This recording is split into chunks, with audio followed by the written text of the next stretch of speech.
여러분 반갑습니다. 권영규 권현 선생님입니다. 자, 엊그저께 3월 모평이 실시가 됐습니다. 여러분들 3월 모평 어떻게 보셨는지 궁금하고요. 특히 이번 2028학년도를 기점으로 해서 많은 것이 우리가 바뀌어진 대학 입시에서 고1들 국어, 수능, 언어가 굉장히 좀 어렵게 나왔다. 여러분들의 겨울 동안에 그 수능에 맞는 사고력, 내신에 맞는 사고력도 물론 있겠지만 그게 아니라 내신보다는 수능에 맞는 사고력을 선행이 안 돼 있는 학생들은 이번에 문제 유형과 패턴에서 굉장히 어렵게 당황을 했을 것이다. 봅니다. 그건 무슨 말이냐? 소위 말하는 수능에 대한 문제뿐만이 아니라 이 입시라는 것은 어떤 트렌드와 그 시대를 우리가 표현하는 것이기 때문에 지금 우리 세계가 필요한 어떤 논리력이 무엇이냐 이겁니다. 그럼 제가 설명을 이번에 다시 의예과에 대한 포커스를 맞춰서 설명을 좀 많이 드릴 건데 지금 이제 5등급제로 바뀌었어요. 5등급제로 바뀌면 구간이 그동안 촘촘했던 구간이 느슨해진 거죠. 그러면 이것에 대한 내신의 변별력을 대학에서는 뭘로 소부했는가? 그래서 제가 누누이 말씀드린 대학교 본고사의 부활, 대학교 본고사의 심화가 굉장히 중요한 겁니다. 근데 이 대학교 본고사라는 것이 결국은 의대로 치면 에밀마의 면접이고 뭐 카이스트나 서울대도 마찬가지로 이제 면접인데 그럼 이 면접이라는 것이 제가 저번에 말씀드렸듯이 생계부가 없는 학생들은 생계부 대체 소식과 연결지어서 제시문이 나왔을 때 그 제시문에 대한 문제와 답을 어떻게 하냐? 내가 했던 생계부와 생계부 대체 소식의 세특과 프로젝트에 대한 결과를 통해서 경험을 통해서 내가 그 제시문의 문제를 파악하고 그 문제에 대한 답을 내식으로 내는 거다. 이런 사고력이거든요. 근데 이번에 고1의 지문들을 보니 굉장히 고2의 한 중반 정도의 학생들이나 배워야 하고 했어야 했던 지문들이 나온다는 겁니다. 그럼 첫 번째 이 고1 아이들한테 우리 학생들이 지금 닥친 문제가 뭐냐면 나는 배우지 않았어, 이 지문을. 당연히 이 지문을 배우지 않았죠. 왜냐하면 지금 고등학교 들어간 지가 얼마 되지 않죠. 아직 한 달 정도 이제 지났을까요? 근데 이 문제는 이미 그렇게 나오지가 않는다는 거예요. 그럼 어떻게 할 것인가가 문제입니다. 근데 이제 저는 뭐 선행에 대한 말씀을 뭐 드릴 수도 있지만 그것보다 가장 제가 말하고 싶은 본고사 또 학종 수시의 어떤 논리력과 연관지어진 수능 언어의 어떤 포커스는 뭐냐면 이거예요. 배우지 않은 지문을 아까 제가 본고사를 어떻게 학생이 문제를 풀어야 된다는 걸 말씀드렸죠. 생기부와 생기부 대체서식에서 수행한 프로젝트와 수행평가 내용을 통해서 본고사 제시문에 나오는 MMI 면접 포함 제시문에 나오는 문제점을 본인이 파악해서 자신의 경험으로 답을 한다. 이거였어요. 그러면 수능 언어도 마찬가지예요. 배우지 않은 문제 지문이 나오면 어떻게 할 것인가? 여태까지 학력고사 시절이나 여태까지 우리가 내신 같은 경우는 다 그 지문을 알려주고 그 지문에서 문제가 나는 건데 아이들이 혼동하는 것은 배우지 않은 지문입니다. 이건 고1과 고2, 고3 마찬가지예요. 자, 배우지 않은 지문을 어떻게 볼까? 그러니까 가리키는 시점 자체가 달려야 돼요. 방법이 지문을 나오지 배우지 않은 처음 보는 지문이 나왔을 때 문학이 됐던 비문학이 됐던 이 지문을 아이 스스로 빨리 선택해서 지문에 대한 요지를 자기가 본인식의 방법으로 그거를 풀고 그 지문에 대한 것에 대한 어떤 요지를 문제와 연결시켜서 문제를 푸는 능력이 결국은 지금 고1, 고2, 고3한테 요구되는 수능의 능력이에요. 그러면 큰 틀로 봤을 때 지금 세상이 요구하는 능력과 크게 다르지 않습니다. 이것이 결국 대학에서 요구하는 능력이거든요. 그렇게 해서 대학을 들어가면 대학에서는 현장 수업의 프로젝트나 현장 발제 수업을 통해서 이 아이들이 기업에 들어가서 사회에 나가서 이 아이들이 살아갈 수 있는 도태되지 않고 경쟁력 없고 살아갈 수 있는 능력을 대학에서 가르쳐요. 근데 그 시작은 대학이 아니라 고등학교라는 거예요. 그러니까 이 능력들이 계속 개발되면서 인재가 개발되는 이런 시스템입니다. 지금의 사회가. 그럼 여러분들은 무엇을 바라봐야 되냐? 이렇게 5등급으로 헐렁해진 내신에서 내가 최상의 의대를 간다. 내가 최상의 카이스트를 간다. 어떤 능력을 늘려야 되냐? 이것이 제가 말씀드렸던 대학의 본고사예요. 그러니까 제가 말씀드린 이 능력은 수능의 능력이나 대학의 본고사의 능력이나 크게 다르진 않습니다. 본질은 똑같아요. 그런 식으로 여러분들이 아이를 가르치셔야 되고 그런 식의 프로그램을 가리키는 선생님한테 여러분들이 아이를 보내셔서 배우셔야 되고 그 능력이 쌓여야 시간을 갖고 쌓여야 그것이 자기 거가 된다는 겁니다. 그래서 지금의 공부 방식은 무작정 암기를 한다고 해서 되는 공부 방식이 아니라는 걸 다시 한번 강조 말씀을 드립니다. 오늘 이제 제가 말씀드릴 것은 첫 번째, 우리가 무엇을 해야 되냐. 지금 5등급 이렇게 우리가 촘촘해진 영역에서 바뀐. 그래서 결국 중요한 게 뭔지를 다시 한번 제가 설명을 드리면서 끝부분에는 여러분들이 가장 본질이 뭐예요?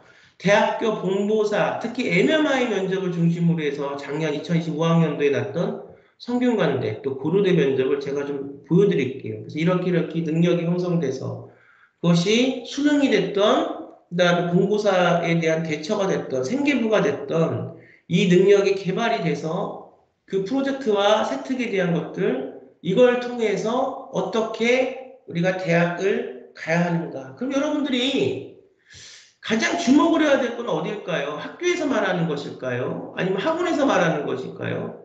저는 여러분들이 이번에 또 내후년에 또 계속적으로 우리 아이들의 입시가 성공하기 위해서는 여러분들은 단 한 곳을 바라봐야 됩니다. 그곳이 어디냐? 바로 대학입니다. 왜냐하면 우리가 가고자 하는 것이 대학이기 때문에. 그래서 말씀을 드리는 거예요. 자, 한번 읽어볼게요. 2025학년도 학생부 기재 요령이 지난 2월에 공개됐다. 고교학점제가 도입되고 고고 석차 등급이 9등급 체제에서 5등급 체제로 변경되는 등 교육과정과 내신 산출이 크게 변화했다. 학생부는 최근 대입에서 학생부 위주 전형뿐 아니라 정시에서 반영하는 대학들이 증가하고 있는 만큼. 자, 제가 아마 저번 설명 영상에서 말씀드렸을 겁니다. 지금 서울대뿐만이 아니라 성균관대, 연대, 고대, 부산대, 한양대 해서 이런 이제 메이저 대학들이 수능 정시에서 많게는 20%까지 생계부를 봐요. 근데 중요한 거는 제가 또 주목하는 건 뭐냐면 일반고나 자사고 학생들은 생계부를 만들어 가겠죠. 근데 이제 수시로 대학을 가기 위해 생계부를 만드는 학생들보다는 좀 노력을 수능 쪽에서 비중을 두고 하겠죠. 그렇지만 어쨌든 이 학생들은 생계부 자체가 있다는 거예요. 그리고 이제 수능으로 대학을 가겠다는 학생들이라고 해도 자기 목표가 있기 때문에 몇몇 학생들을 우리가 뭐 제외하고는 전혀 뭐 생계부 자체에 신경을 아주 안 쓰지는 않을 겁니다. 요즘 자체가 수시와 정시가 같이 돌아가는 추세이기 때문에 근데 거기서 이제 어디에 더 포인트를 두냐, 수시에 더 두냐, 정시에 두냐 이런 것만 차이가 있지 뭐 하나를 완벽하게 포기하는 학생들은 없을 겁니다. 근데 문제는 검정고시 학생들한테 이게 문제가 이제 왔어요. 왜냐하면 지금 여러 이유로 뭐 체제가 자기하고 맞지 않아서 학교에 안 다니는 학생들도 있고 또 음대를 가는 학생들 경우는 실기 때문에 학교를 안 다니는 학생들도 있고 여러 어떤 이유 때문에 학교를 선택하지 않은 공교육을 선택하지 않은 학생들이 있다는 겁니다. 근데 이 학생들이 대부분의 검정고시 학생들이 수시도 물론 준비를 하지만 수시가 복잡하기 때문에 이 학생들이 눈을 돌리는 건 정시예요.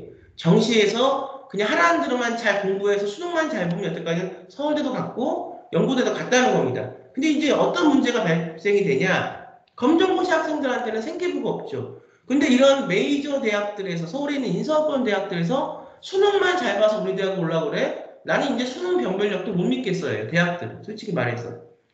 대학에서 가르치는 현장에서 이제 대학 강의를 하다 보면 대학에서 가르치는 것과 수능에서 가르치는 또 다릅니다. 근데 아까 제가 이제 로드맵을 말씀을 드렸죠. 고등학교 때 이렇게 논리력을 형성해서 뭐 학종이나 대학교 본고사를 잘 봐서 대학을 갔어요. 그럼 대학에서는 그걸 또 이렇게 함양시켜요. 대학에서 하는 프로젝트가 고등학교에서 하는 프로젝트보다 전문적이죠.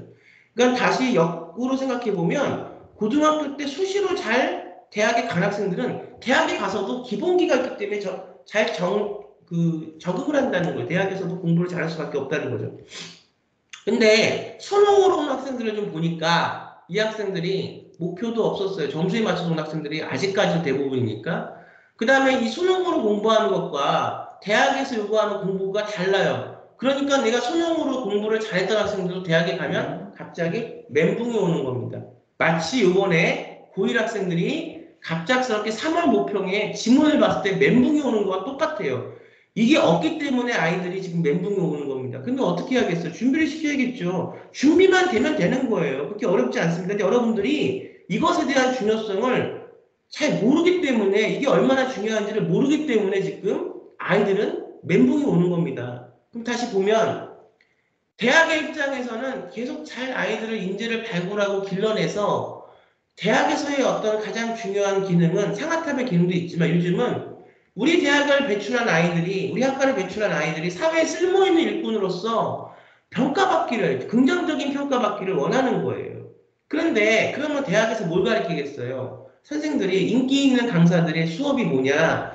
여기서의 프로젝트와 여기서의 어떤 우리가 공부 수업을 통해서 대학을 졸업하고 기업에 나갔을 때, 사회에 나갔을 때 본인이 어떤 월급쟁이가 되던 본인이 어떤 직접 경험을 하던 이 세상 속에서 필요한 능력을 갖고 어떻게 신사업을 개발하거나 아니면 기업에 들어가도 어떻게 거기서 포지셔닝을 잘할 수 있는 방법이 뭐냐. 그럼 결국 기업에서 바라보는 게 뭡니까?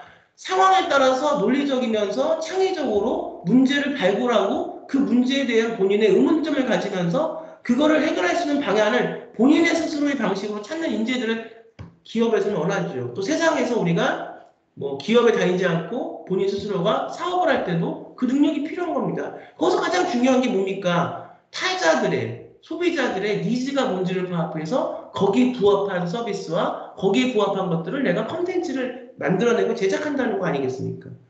그래서 여러분들은 지금 이렇게 어떤 트렌드가 변화하는 어떤 교육의 어떤 관점에서 우리 아이가 빨리 적응하고 우리 아이가 실패하지 않으려면 이 세상에서, 이 대학에서 요구하는 이 세상에서 필요한 능력이 뭔지를 빨리 캐치해서 그 능력을 우리는 뭐하냐? 개발해야 된다는 거예요. 근데 그 능력이 절대로 짧은 시간 안에 담닥식으로 요구하는 게 아니 개발이 안 되는 거고 우리나라 교육 프로그램 자체가 뭐였냐면 그런 것에 대한 프로그램이 개발시키는 것들이 정확한 툴로서 우리가 부모 세대도 선험되고 경험되어 본 게 없기 때문에 그렇게 본인의 아이들도 이런 것에 대해서 잘 문제점을 느끼지 못하는 거거든요.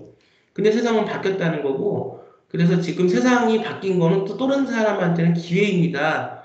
그러니까 우리 아이가 조금 더 스케일 있게 조금 더 거시적인 걸 바라볼 수 있게 빨리 준비만 된다면 대학 합격할 때도 유리하고 그 의대가 됐던 카이스트가 됐던 서울대가 됐던 또 그다음에 세상에 나가서도 이 아이들은 성공할 수밖에 없겠죠. 그래서 지금 이제 보면 검정고시 학생들이 가장 걱정입니다. 그래서 이 검정고시 학생들은 지금 수능을 통해서 대학을 갈 건데 이 학생부가 없죠. 그러니까 이 학생들은 학생부 대체 서식을 빨리 만들어야 되는데 중요한 건 학생부 대체 서식이 요건에 맞는 대로 만들어야 돼요. 근데 이걸 보면 첫 번째는 어떤 기간이 정해져 있으니까 기간이 중요하고 두 번째는 정확한 징빙기간에서 만들어야 됩니다. 내용이 그다음 세 번째도 물론 더 중요하고요. 근데 그런 것들을 전혀 염두에 두지 않고 그냥 본인 스스로만 만듭니다. 근데 열심히 하는 건 좋지만 중요한 건 뭐냐면 이미 대학에서 20년에 가까이 학생부 종합전형의 툴이 마련됐기 때문에 그 대학에서 정성적 평가를 한다고 하지만 대학에서 뽑는 정량적인 틀이 다 있는 거예요. 내가 기간이 중요하다고 대학에서 얘기를 했는데 1개월, 2개월이 가지고 뽑히겠습니까? 대학에서는 정확하게 징빙을 바라보다고 얘기를 했는데 우리 학교가 대안학교인데 대안학교니까 징빙이 될 거라고 본인 스스로가 생각해서 인가받지도 않은 대안학교에서 징빙을 받아가면 대학에서 뽑히겠습니까? 세 번째는 학생부 종합전형은 각계각층의 아이들이 모이는 겁니다. 해외고, 국제학교, 뭐 국제고, 일반고, 자사고, 과고 다 모이는 거예요. 검정고시 학생들만 모이는 게 아니에요. 그러면 그 학생들과 내가 대결해서 학생부 종합전형 수능을 보지 않고 서류와 면접으로 뽑혀야 되는데 그 내용이 얼마나 중요하겠어요. 적어도 자사고나 과거에서 하는 실험 정도까지의 퀄러티의 내용까지는 정확하게 증빙을 해서 기간을 붙여서 가야겠죠. 그래야 경쟁이 되고 게임이 되겠죠. 다시 말하면 검정고시는 수시가 안돼가 아니라 여러분들이 정확한 어떤 로직대로 하지 않고 중요하게 제가 말씀드리는 부분들을 다 그냥 귀로 한동으로 듣기 때문에 그래서 그걸 마음속에 새기지 않기 때문에 떨어지는 거예요. 그래서 중요한 건 지금 검정고시 학생들이 가장 걱정이고 이렇게 지금 변하니까 수능에서도 뭘 원하니까 생계부를 원하니까 그래서 이 학생들에 대한 어떤 그 지원과 프로그램이 더 많은 학생들에게 전달될 수 있게 노력을 해야겠다는 생각밖에 저한테 없습니다. 정말 그 노력을 해야 되고 그래서 이번 연도부터는 그 온라인 회사하고도 이제 합작을 해서 학생들한테 빨리빨리 그 보통 아무리 좋은 프로그램이 있어도 여러분들이 문제점을 빨리 느끼고 이걸 해야 되는데 지금 굉장히 아직도 등한시하는 학생들이 많거든요. 벌써 3월이고 4월인데 지금은 시작이 돼야 이번 연도에 어쨌든 생계부를 마련해서 응대가 됐던 뭐 정시 수능 생계부가 됐던 낼 수 있는 건데 제가 볼 때는 여기서 지금 시작을 3월 말 적어도 4월 초에 시작을 해야 되는데 그게 이제 마지노선이거든요. 그렇게 해서 뭐 100% 합격을 한다 이게 아니라 정말 마지노선입니다. 그 후회하는 학생들은 만들 이유가 없어요. 기간 자체가 안 들어가기 때문에 이렇게 정말 중요한 거를 본인 스스로가 어디를 바라보느냐가 중요한데 그걸 바라보지 못해서 대학을 떨어지는 학생들이 굉장히 많다는 거죠. 자, 그래서 이제 그 중요성을 다시 한번 설명을 드립니다. 지금 그 왜 중요하고 지금 왜 해야 하는가.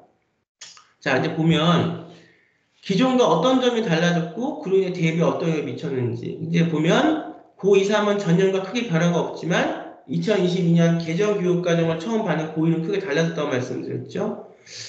자, 그래서 이제 제가 정말 중요한 거 몇 가지 설명드리면서 뒤에는 성균관대 MMI 면접을 이 영상에서는 제가 좀 설명을 드리겠습니다. 장애인 한 그 면접 문제를 수업량 유연화 운영 교육과정 기재 불가 수업량 유연화에 따른 학교 자율적 교육 활동은 일반고 교육 역량 강화 방안 중 하나였는데 자율적 교육 방식 학교의 특성화 학생들의 요구를 고려해 1단이 수업량 17회 수업으로 탄력적 운영해 왔으며 고2, 3은 기재할 수 있답니다. 고2, 3은 기재가 돼요. 이거 여러분들이 잘 알아두셔야 돼요. 그러니까 무슨 말이냐 고교학점제가 되면서 학생한테 더 많은 어떤 능동적인 자기주도적인 것들이 부여가 됐어요. 그럼 이거를 여러분들이 잘 활용해야 된다는 겁니다. 근데 이거를 활용하는 학생들이 별로 없죠. 그건 학생의 문제가 아니라 여태까지 수동적으로 교육을 받았어요. 학원에서도 보면 수동적으로 가르칩니다. 근데 여기서의 문제가 뭔지 새로운 어떤 입시 방향을 대입하기 위해서는 내가 학원에서 국어 수업을 하나 들어도 어떻게 내가 변화하기 위해서 어떤 프로그램으로 들어야 되는지 이런 것들이 사실은 아이들은 이걸 판단을 해요. 근데 문제가 오히려 아이들이 문제가 아니라 문제는 부모입니다. 왜? 그것도 학원이나 이런 것에 다 이렇게 길들여져 있는 거예요. 그러니까 아이들은 정말 좋은 것들을 받아들여서 아이들은 지금 굉장히 능동적인 아이들이 굉장히 많거든요. 근데 오히려 그걸 부모가 누르는 경우도 꽤 있다는 거예요. 왜? 그 학원하고의 어떤 연 때문에. 왜? 그 학원에 길들여졌고 세뇌됐기 때문에. 아이들은 달라요. 아이들은 이게 정말 이게 좋은 건지 나쁜 건지를 빨리 받아들입니다. 근데 문제는 뭐냐면 그런 아이들도 물론 있지만 그냥 그렇게 다니던데 구태연하게 계속 다니는 아이들이 굉장히 많고 이게 길들여졌다고 얘기를 합니다. 근데 문제는 뭐냐? 이렇게 바뀐 거에 대해서 성공을 하려면 국어 하나를 듣거나 수학 하나를 들어도 새롭게 사고력이 형성되는 어떤 것들을 배워야 되는데 그런 거를 아직도 준비가 안 돼 있는 부분들에서 듣는다면 결국 결론적으로는 어떻게 되겠냐? 능동적인 학생으로 변할 수가 없는 거죠. 다 누가 짜줘서 엄마가 다니라고 해서 그냥 그렇게 그게 어떤 게 좋은지도 모르고 그냥 길들여져서 다니던데 계속 다니는 거예요. 차 오니까 타고 그냥 가는 겁니다. 자, 그랬을 때 지금 요구되는 건 능동성인데 이 능동성이 요구되는 고교학점제 체제판에서 이 아이가 살아남을 수 있겠는가? 그러니까 이제 옆에 있는 학원에서는 뭘 한다고 하면 고교학점제 들어가면 수업을 짜야 되잖아요. 이 짜는 걸 아이가 못해요. 왜냐하면 능동적이지가 않으니까. 그러니까 그거 짜는 것만 하는 거가 그렇게 불티가 난다고 합니다. 근데 저는 그걸 하진 않아요. 왜? 그건 눈 가리고 아웅입니다. 저는 좀 힘들어도 기초부터 해서 그 아이가 학생부 종합정에 맞는 아이로 성장하고 그럼 내가 이제 어떤 아이인가 내가 무엇을 잘할 수 있는가를 아이 스스로 진로에서 스스로가 이제 탐색이 돼야겠죠. 그걸 갖고 생계부와 생계부 대처식의 프로젝트를 하나씩 제가 가르쳐 줍니다. 어떻게 만들어야 되고 학과에 따라서 거기서 프로젝트의 내용들이 조금씩 심화하게 되겠죠. 그래서 이제 카이스트 같은 경우는 상도 타게 만들었고 같이 해서 그리고 그에서 갖추어진 그 능력을 갖고 의대 같은 경우, 서울대 같은 경우, 뭐 카이스트 같은 경우 가서 MMI 면접을 보는 겁니다. 그렇게 단편적인 게 더 이게 지금은 더 확 뭐 된다고 해서 그건 하진 않습니다. 그게 무슨 의미가 있습니까? 아이가 스스로 짜야 되는데 지금 아이가 못 짜니까 제가 한 프로그램을 가리키는 게 아니고 거기서는 뭘 하냐 하면 그냥 짜줘요. 근데 이거 짜는데도 굉장한 돈을 받는다고 합니다. 저는 그렇게 생각하지 않아요. 그거는 아이한테 필요한 게 아니에요. 뭐 당장은 고교학점제에 들어가야 되니까 짜는 능력이 없으니까 수업을 그 도움을 받겠죠. 근데 그러면 또 어떻게 할 겁니까? 그럼 프로젝트도 다 도움받을 겁니까? 어떻게 할 겁니까? 면접은 딸딸 외워서 볼 겁니까? 떨어지는 기름길이고 제대로 이렇게 아이를 기르고 가르칠 수 있는 프로그램과 선생한테 여러분들 빨리 지금에 어떤 능력이 필요한지를 여러분들이 빨리 직감하셔서 가리키셔야 돼요. 이건 절대로 잠깐의 기간에 아이가 변하지 않습니다. 이 변화를 시키는 게 굉장히 힘들고 어려워요. 하지만 이걸 해내면 그 아이는 학생부 종합전형에 맞는 아이가 돼서 거기에 맞는 학과를 갈 수 있는 거고, 더 중요한 건 대학을 졸업해서 정말로 일반적인 아이들, 수동적인 아이들보다 굉장히 상위의 어떤 인생을 살아갈 수가 있다는 겁니다. 자, 그 다음에 두 번째, 표준 편차가 사라지고 성취도별로 분포가 기재됐어요. 2015학년도 학생부 기재 중에서 가장 변화되는 교과 성적 평가 방식이다. 고2, 3은 1등급에서 9등급까지 평가하지만 고1은 1등급제죠. 고2, 3은 기존처럼 체육, 예술, 교과군의 일반 선택 과목을 제외한 교통국가 원점수, 과목평균, 과목 표준 편차, 성취도, 수강자 수, 5단계, 석차, 동석자 수, 9등급을 표시한다. 이건 뭐 기존에 고1 때부터 바뀌었다는 거죠. 그러나 새로 도입된 고1은 과학탐구실험과 체육예술교과군의 과목을 제외하면 모두 성취도 A, B, C, D, A는 90 이상, B는 80 이상, C는 70 이상 이렇게 돼 있으니까 대학에서는 이 구간이 너무 90 이상일 뿐이지 100에서 90까지는 굉장히 촘촘했잖아요. 그러니까 대학별 본고사에 대해 사고력을 요구할 수밖에 없다는 겁니다. 다시 말하면 지금 시대가 대학에서 요구하는 것도 있고 시대가 요구하는 것도 있고 능동적인 아이를 원하기 때문에 그렇습니다. 그다음에 소인수 과목의 기준이 13명에서 5명으로 바뀌었다. 그다음에 대학 정보 학생부 정보가 확대됐다는 거예요. 우리가 이제 브라이드 평가라는 걸 통해서 학생부 종합전형을 굉장히 어떤 이슈 때문에 굉장히 시간도 이제 오래됐죠. 지났죠. 학생부 종합전형은 굉장히 그래서 부정적 그 사람의 어떤 그 잘못 때문에 전체 학생부 종합전형이 욕을 먹었던 게 벌써 5년 전이에요. 아주 치가 떨립니다. 열심히 하는 아이들, 그걸 통해서 정말 시간을 들여서 그 프로그램을 들여서 노력하는 사람들이 모든 그 안 보이는 숨은 노력들이 어떤 한 사람 때문에 그렇게 매장당하고 매도됐던 경우가 벌써 5년 전에 있었다는 거예요. 그러니까 대학도 교육부의 어떤 지침을 따라야 되니까 손발 다 자른 겁니다. 브라인드를 한다? 근데 사실 눈 가리고 아웅인 거, 아까 제가 뭐 옆에 있는 하고 말씀드렸지만 고교학점제 애들이 능동적이도 변하지 모르니까 학점 짜는 거를 수백만 원을 받고 그것만 하는데도 한다고 그러잖아요. 근데 브라이드 평가도 눈 가리고 아웅이에요. 사실 오래 근무한 입학사관들은 그 학교의 그 프로젝트에 공교육에서 그 프로젝트가 계속 개발되면 좋겠지만 그렇지가 않아요. 하나 템플릿처럼 해놓으면 그게 계속 후배들한테 가는 겁니다. 이걸 정말로 들어가서 계속 개발한다는 게 웬만한 열정과 노력 없이는 되지 않는 거기 때문에, 그러니까 알아요. 브라인드를 쳐도 어느 학교구나를 압니다. 또 하나, 지금 그래서 창의적 활동들을 다 손발 자르고 그래서 그런 것들에 대해서 못 보게 한다고 해도 세특을 통하면 다 볼 수가 있는 거예요. 근데 문제는 뭐냐, 이렇게 부정적으로 자꾸만 뭐 학생부 종합전형에 블라인드를 치고 안 된다 얘기를 하니까 일반적인 사람들은 가뜩이나 학생부 종합전형에 대해서 좋게 보는 사람들은 아닌데 왠지 모르게 꽈서 보는 사람들이 굉장히 5년 전까지만 해도 많이 있었거든요. 이것이 이제 고교학점제가 되면서 아마 많이 그 시각들도 바뀔 겁니다. 우리 아이가 현장에서 국영수사과라고 하는 과목, 진로선택 과목이라고 하는 과목, 융합선택 과목이라고 하는 그 교과목을 어떻게 배운지를 알면, 여태까지는 그게 교과가 아니라 창차활동이라고 하니까 이거를 잘 받아들이기 싫은 사람들, 아예 마음속으로 정해놓은 사람들이 있어요. 이런 사람들 입장에서는 공부도 아니네, 공부도 아닌 걸 왜 해? 창차활동, 봉사나 뭐 창차활동이니까 그런 걸 해가지고 대학을 가겠어. 이렇게 벌써 딱 낮춰서 보는 거예요. 근데 이제 이게 고교학점제로 되면서 그런 영역들이 진로선택 과목이나 융합선택 과목 같은 교과목 하는 거, 이 사람들이 볼 때는 교과니까 이제 조금 달라 보일 수 있는, 왜냐면 교과도 성적이 나오거든요. 그래서 뭐가 정말 본질적으로 중요한지를 알아야 되는데 일반적인 대중들의 거의 뭐 한 40, 50% 이상은 그걸 제대로 바라보는 분들도 많이 있지만 그렇지 않은 사람들이 40, 50% 이상은 말을 그렇게 다른 사람들한테 전한다는 겁니다. 그러니 학생부 종합전형이 사실은 다 움직이고 원동력 있게 가는 전형임에도 불구하고 안 좋은 시각들이 자꾸 생기니 입학사관들 입장에서도 아이들을 뽑을 때 심적인 제약들이 있을 수밖에 없어 왔죠.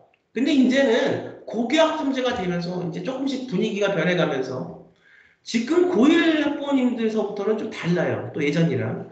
제가 이제 10년 전에 가르쳤던 학생들, 입학사원관제부터 학생부 종합전형이 딱 이렇게 어떤 묶이기 전에까지 가르쳤던 학생들이 굉장히 좀 탁월하고 굉장히 소통이 잘 되는 부모님들이 많이 있으셨고, 그 이후에는 사실 좀 그 전에 가르쳤던 학생들보다는 좀 힘든데, 요즘에 이제 고1 학생들을 보면 이제서 또 많이 좀 변화가 오는 것 같습니다. 그러니까 잘 보셔야 되고, 이 변화는 새로운 기회입니다. 잘 보세요. 그래서 이제 대학 정보 학생부 정보가 확대되고 있죠. 현 고1이 치를 2028학년도 대입은 학생부 항목뿐만 아니라 평가 방식으로 변화가 예상됩니다. 현재 블라인드 평가로 대학에 제공되는 고급 자료는 제한적입니다. 그러나 고1은 학생 개인별 교과학습 발달 상황과 성적 정보 외에 과목별 평가 방식이라든가 집필 수행평가 비율 이런 게 지금 수행평가 때죠. 고1들, 중3들 뭐 다 지금 중학생들 수행평가 때입니다. 수행평가를 잘 보셔야 돼요. 그 다음에 수행평가 영역명, 학기별, 성취도별, 분할 점수 등의 대입 전형 자료로 제공되기 때문에 그렇습니다.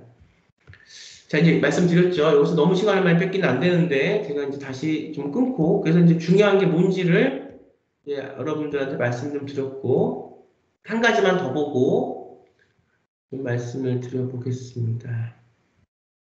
이렇게 다시 공유를 시작하고, 자, 그러면은, 2018학년도부터, 조금 이게 좀 돌아가는데 시간이 좀 걸리네요. 자, 이제 나왔죠?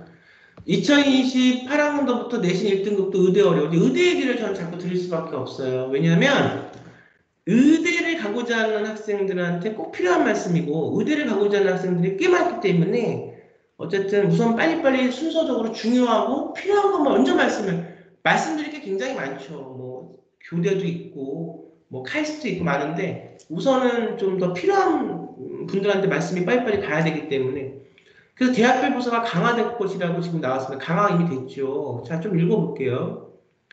내신 5등급제가 될 경우 내신만으로 스카이 의과대학 선발이 불가능할 것이라는 입시업계 분석이 나왔다. 그래서 내신 5등급제로 대입을 치는 2028학년도 입시에서는 대학별 교사, 수련 최저 등급 강화 등 전형 강화가 불가피하다는 지적이 제기된다.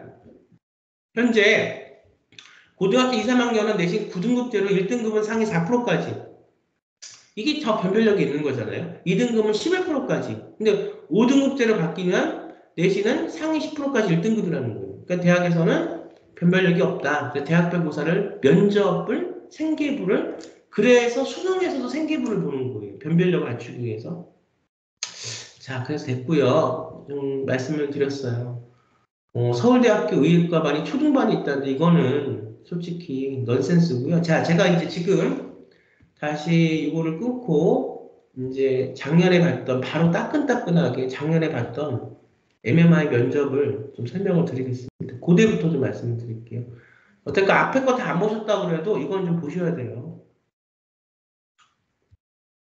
그리고 이제 학부모님들도 물론 보시겠지만 학생들이 좀 봐서 너네들이 대학을 가는 거잖아. 그러니까 좀 보고 내가 지금 정말 뭘 해야 되는지를 그 공부가 그렇게 이제 공부는 예전처럼 그렇게 무식하거나 어렵지가 않단다. 그러니까 좀 보고 여러분들 것을 여러분들 인생이니까 여러분들이 만들었으면 좋겠어요. 자, 고려대학교 작년에 2025학년도에 나왔던 MMI 면접입니다. 의과대학 한번 볼게요. 문제 유형을 좀 볼게요. 자, 제시문이 나오면 내가 했던 생계부 대체하시게 했던 내 경험들이 있습니다. 프로젝트를 뭐 수행했던 경험들이 있습니다. 전공 영역을 우리가 입학사원관들한테 증빙받기 위해서 그럼 그거에 대한 경험들을 잘 생각해서 제시문에 녹여서 해결 방안을 얘기해야 돼요. 논술하고는 조금 다릅니다. 볼게요. 공학과 차시는 10만 명의 샘플을 대상으로 개인의 소셜 네트워크 서비스를 포스팅하는 글, 사진, 동영상 데이터를 수집하고 학습시켜 자살을 예측하는 인공지능 기술을 개발했다고 언론에 성급하게 발표했대요. 성급하게 발표한 게 눈에 보이죠. 차씨는 자살을 예측하고 조기에 개입할 수 있는 획기적인 기술이기에 국가적 도입을 강력히 주장하고 있습니다. SNS를 실시간으로 분석하여 2시간 후에 자살 시도를 예측하는 인공지능 기술의 양성 예측도는 99%였고 음성 예측도는 89%였대. 또한 인공지능 기술을 통해 자살 위험을 감시하고 임박한 자살 시도가 예측되는 사람을 찾아내 응급 활동을 통해 자살률을 낮출 수 있다고 주장했습니다. 공학자 차 씨의 주장에 대해서 의사로서의 통합적 관점은 문제가 이거 뭐 다 문제 뭐 당장 지금 이해가 안 되셔도 좋습니다. 이것만 꼭 보세요. 대학에서 물어보는 게 뭐냐? 통합적 관점을 의사로서. 그러면 이 문제를 풀기 위해 이게 별거 아닌 문제처럼 보이죠? 아닙니다. 이 문제가 굉장히 중요해요. 그러니까 눈에 이게 보이지 않으면 그 가치를 모르기 때문에 이게 별거 아니 그냥 애들 장난하는 문제로밖에 보이지 않을 건데 이 속뜻을 알고 나면 이게 굉장히 어려운 문제예요. 자, 이 문제를 풀기 위해서는 의사로서의 통합적 관점을 아이가 갖추고 있어야 돼요. 근데 대부분의 아이들이 의사로서의 통합적 관점을 어떻게 갖추고 있습니까? 내가 의사가 되겠다는 부모님의 반강요, 또 의사가 되고 싶은 나의 어떤 반진실, 그리고 들어왔는데 이 문제를 풀기 위해서는 의사로서의 통합적 관점이 있어야 되는데 내가 정말 의사가 왜 되고 싶고 내가 의사가 돼서 어떤 분야를 하고 싶고 이건 의사뿐만이 아니고 카이스트도 마찬가지고 다 마찬가지예요. 모든 전공에서. 심지어 음대도 마찬가지입니다. 예전에는 뭐 서울대 같은 경우 이렇게 실기만 잘하면 갔지만 이제는 서울대 음대를 가려고 그러면 실기 못지않게 이런 서류가 잘 갖춰져야 된다는 거예요. 한번 생각해 봅시다. 내가 왜 의사가 되고 싶은지, 내가 왜 서울대 음대에 가서 피아노하는 피아니스트가 되고 싶은지, 내가 왜 서울대 경영학과에 가서 경영하는 CEO가 되고 싶은지, 여기가 대부분의 아이들과 만나서 얘기해보면 아주 극소수를 빼고, 그러니까 이제 제가 가리키는 일반적인 또 저가 가리키는 학생들이 있어요. 그 학생들을 빼고 대중적인 부분으로 다가서면 거의 이 부분들이 갖춰져 있지 않아요. 그래서 이 학생들한테 가장 중요한 건 컨설팅을 받는다고 하는 학생하고 얘기를 해봐도 그럼 뭘 받니 거기서? 이것이 갖춰지지 않은 상태에서는 프로젝트도 진행이 될 수 없고요. 이것이 갖춰지지 않은 상태에서는 프로젝트 내용도 차별적인 네 학생만의 관점에서 할 수 있는 내용이 나올 수도 없고요. 이게 갖춰지지 않고서는 면접도 볼 수가 없는 겁니다. 뭐 그냥 볼 수는 있겠죠. 근데 의미 있게 좋은 점수로서 우리가 합격권에 들 수가 없는 거겠죠. 그래서 우선 의사로서의 통합적 관점이 갖춰져야 돼요. 전 이거를 학생하고 함께 제 프로그램으로 수업을 통해서 먼저 가르칩니다. 근데 이제 시간을 9학년, 10학년 때 시간을 갖고 온 학생들하고는 이게 자연스럽게 이제 이루어져서 이런 것들이 아이가 저변이 커져요. 그래서 내가 너는 어떤 의사가 돼 이렇게 얘기하는 게 아니라 쭉 이 프로그램으로 학생을 가르치면서 아이의 창의력이 성장하면서 나는 그래서 내 안에 숨겨져 있던 게 이거였는데 여태까지 나이가 어리고 그런 교육을 받지 않아서 몰랐는데 이렇게 선생님하고 교육을 하다 보니까 이런 의미에서 난 이런 의사가 자기가 깨닫습니다. 여기서부터가 이제 시작이에요. 그게 없는 아이들은 맨날 똑같은 답변, 깊이 있는 답변이 나올 수가 없어요. 그러니까 세상의 문제점을 확인해서 그 문제에 맞게 해결책을 세워가는 게 프로젝트인데 이 학생들한테는 그 프로젝트 눈에 잡히지가 않는 겁니다. 그러니까 매번 누가 프로젝트를 짜줘야 되는 거예요. 근데 그렇게 짜서 언제까지 남의 힘을 받아서 합격을 하시겠습니까? 그러니까 저도 물론 가르쳐줘요. 그리고 급박하게 들어온 학생들한테는 어쩔 수 없습니다. 제가 주저주저 끌고 갈 수밖에 없어요. 근데 이것을 정말 시간을 갖고 제대로 하면 아이가 학생부 종합전형에 맞는 아이로 변하는 거예요. 그게 더 아이한테 공부하는 법을 가르쳐주는 것이 더 맞다고 저는 봅니다. 자, 그래서 보면 양성 예측도 90%라 하면 자살 예측을 했을 때 실제 자살 수를 확률이 96%라는 뜻이고 음성은 89% 하면 자살 위험이 없다고 해서 실제 자살 시도가 일어나지 않은 확률이 89%라는 뜻이에요. 자, 이제 여러분들 이제 의사로서의 통합적 관점이 있다고 생각하고 한번 문제를 봅시다. 공학자 차 씨가 진행한 인공지능 데이터의 수집, 분석, 검증, 결과, 발표 등에 대한 의사로서 점검해야 할 부분을 설명해 보세요. 물론 누가 써줘서 딸딸딸 외워서 얘기할 수 있을 겁니다. 근데 중요한 게 뭐냐? 입학사항관들은 생계부하고의 연관관계를 봐요. 생계부가 없으면 생계부 대체서식하고의 연관관계를 봐요. 왜냐하면 이 아이가 이것을 했기 때문에 이 아이로서 바라보는 시점이 분명히 있는 겁니다. A라는 걸 했는데 생뚱맞게 전혀 다른 C라는 걸 통해서 얘기하면 거기서부터가 벌써 입학사항관들이 봤을 때 이거는 뭔가 이상한 거예요. 그래서 우리가 인공지능 연구의 데이터 자금 또 이제 하나 또 여러분들이 봐야 될 게 이제 내적으로 제가 지금 말씀을 드렸고 또 외적으로는 문제가 어떻게 나나 보세요.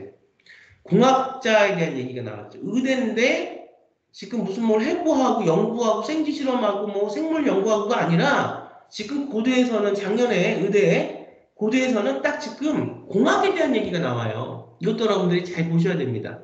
여기서 여러분들은 힌트를 얻으실 수 있어요. 아, 내가 그러면 의대를 갈 때 어떤 프로젝트를 해야 되냐.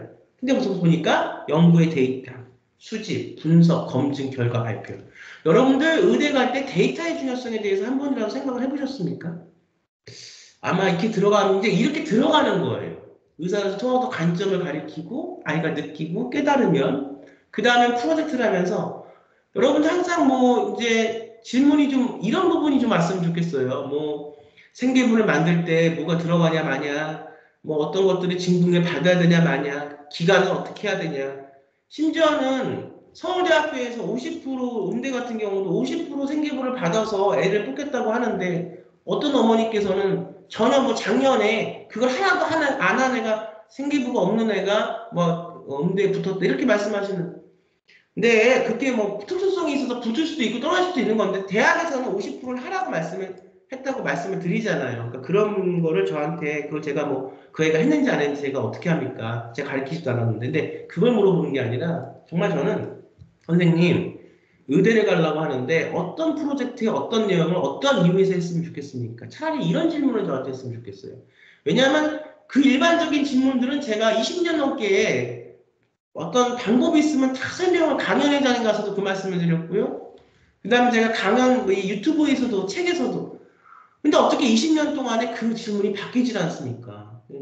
그 질문을 받아도 매번 어떻든 성심성의껏 제가 답변해준 저도 지치지 않으려고 노력하는 저도 대단하긴 하지만 저는 그렇게 이 어떤 그 학생부 종합전형을 바라보는 그 질이 그 어떤 양도 중요하지만 그 질이 그렇게 20년 동안 바뀌지 않은 것에 저는 더 놀랍습니다.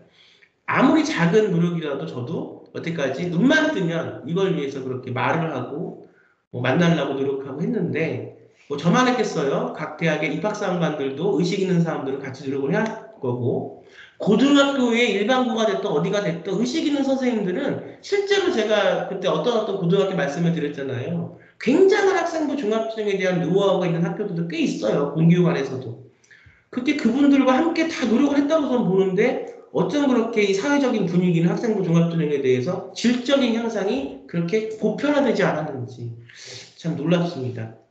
어쨌든 그 질적인 향상을 위해서 저도 이번에 어쨌든 큰 온라인 회사하고 같이 손잡아서 어떤 식으로 노력을 할 겁니다. 해볼 때까지는 다 해봐야죠. 애들 가르치는 것도 물론 중요하고 애들 가르치는 게 더 중요하고요. 그래서 제자들을 대학에 보내는 게 가장 중요한 거고요.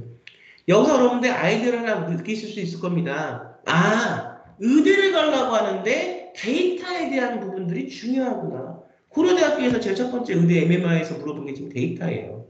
이거를 데이터에 대한 부분을 알고 있어야 내가 생각하는 의사로서의 통합적 관점과 함께 맞물려서 이 문제를 풀 수 있는 거예요.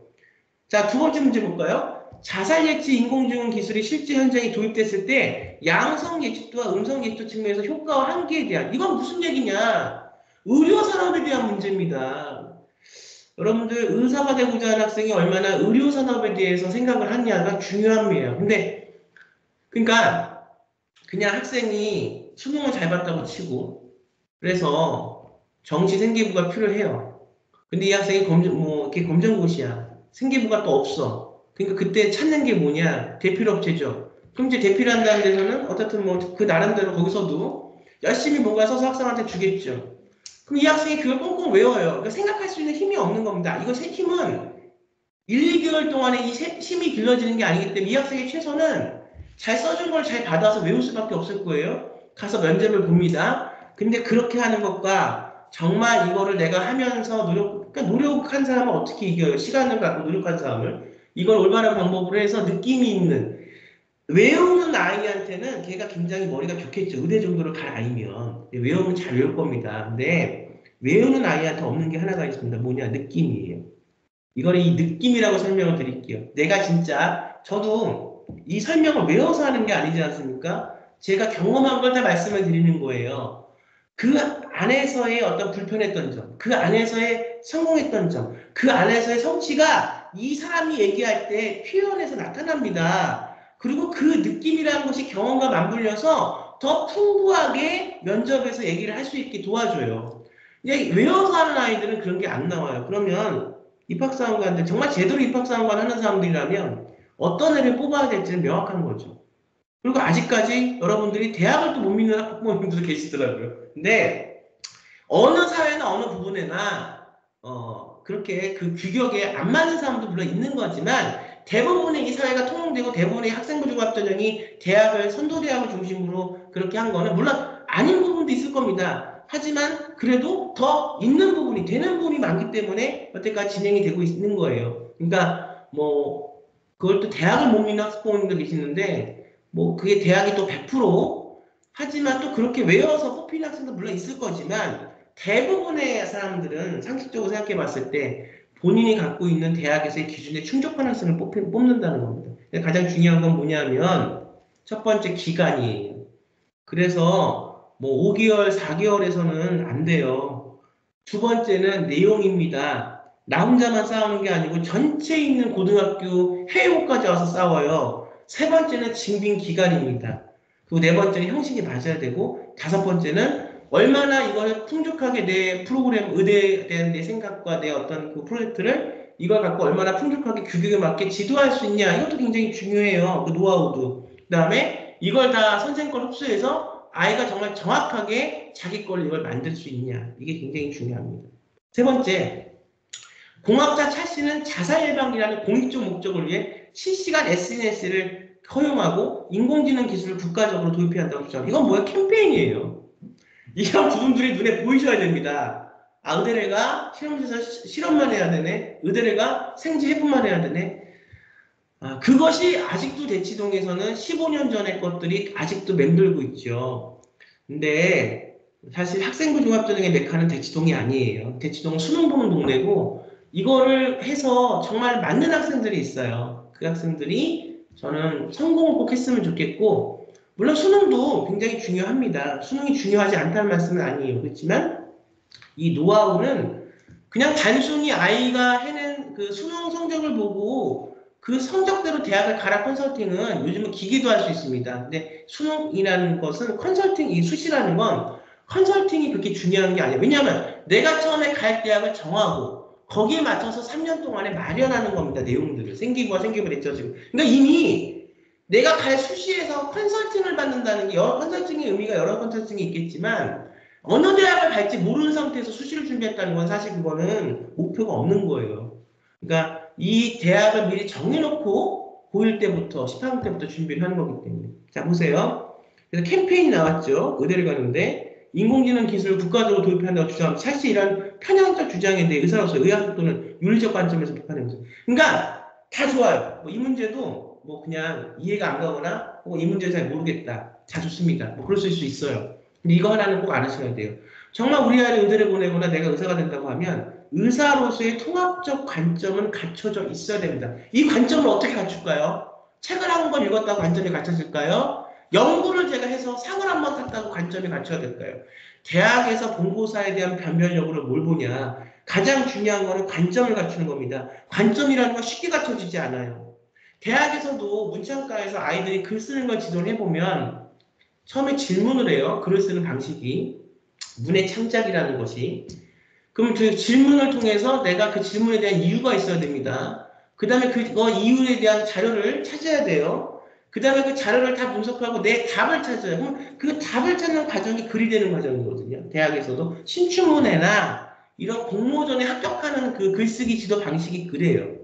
그런데 대학 1, 2, 3학년 더구나 웬만한 글재주가 있다고 들어오는 서울권 대학의 문해창작과의 1학년, 2학년, 3학년 과정의 지도에서도 그 아이들이 자기 관점을 갖추기가 그렇게 쉽지가 않답니다. 더구나 하물며 지금 고등학교 과정에서 의대를 가려고 하는 아이들이 지금 어쨌든 아직 대학생들보다 어린애들이잖아요.